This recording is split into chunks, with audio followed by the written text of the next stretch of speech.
Decoy placement is important. You gotta mimic what the birds are already doing.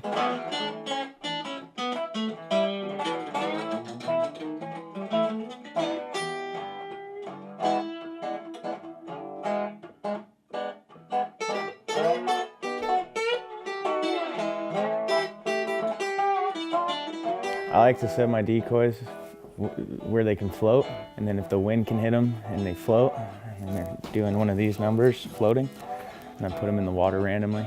No, okay, decoy placement. Generally when we scout an area, we pick what sort of decoys we're gonna come with the next day.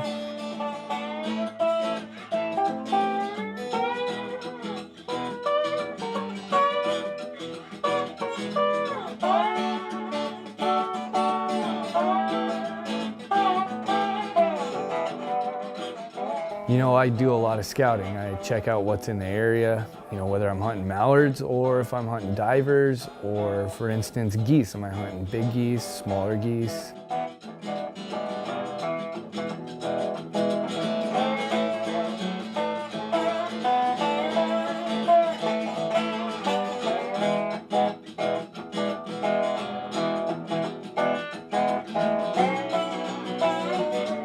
If it's early in the season and you're hunting geese, geese typically land in their families, and so try and create little families so that it mimics what's going on early in the season.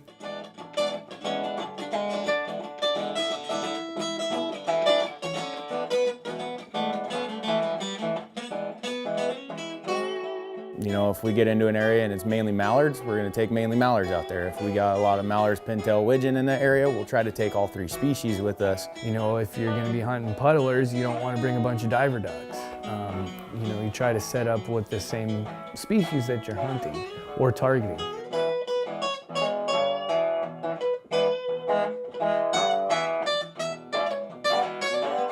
When we get there, we try to mimic what we've seen in that hole. You know, if it's beginning of the season and there's only 20, 30 birds in there, there's no reason for you to bring 9 dozen decoys. As the season goes on, I like to use a little more decoys in my spread just because I feel like there's more ducks in the area as the season carries on. You know, as far as where I place them, I try to put my bigger group upwind of me because ducks want to land into the wind, right? So if you set your group here and the wind's blowing this way, all your ducks are going to land on the outside of your decoys. If your blind's here, it's not going to be good. You're going to want to set your main group past your blind so the birds have to come past your blind to give you a better optimal shot.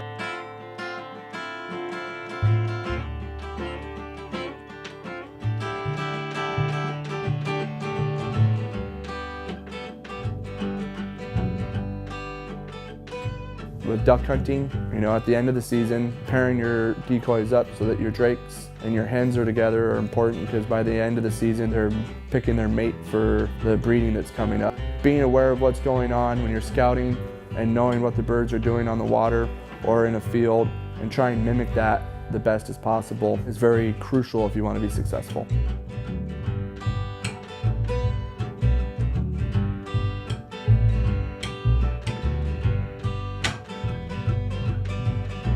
Some people like to go with patterns, you know, J's, X's, W's. We just try to mimic what's going on in the hole the day before. You can get a general idea of what you want to do with a spread, whether you be setting a J hook or set it in a W formation, but there's a lot of trial and error there, and there's a lot of different tricks that work in a lot of different places.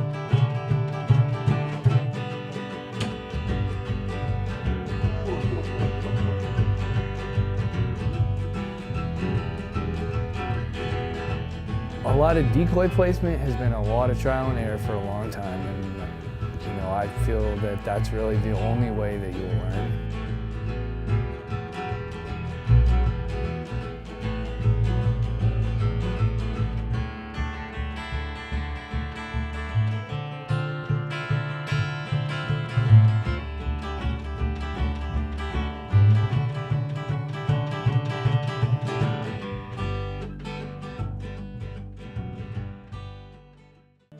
Waterfowl Evolution, brought to you by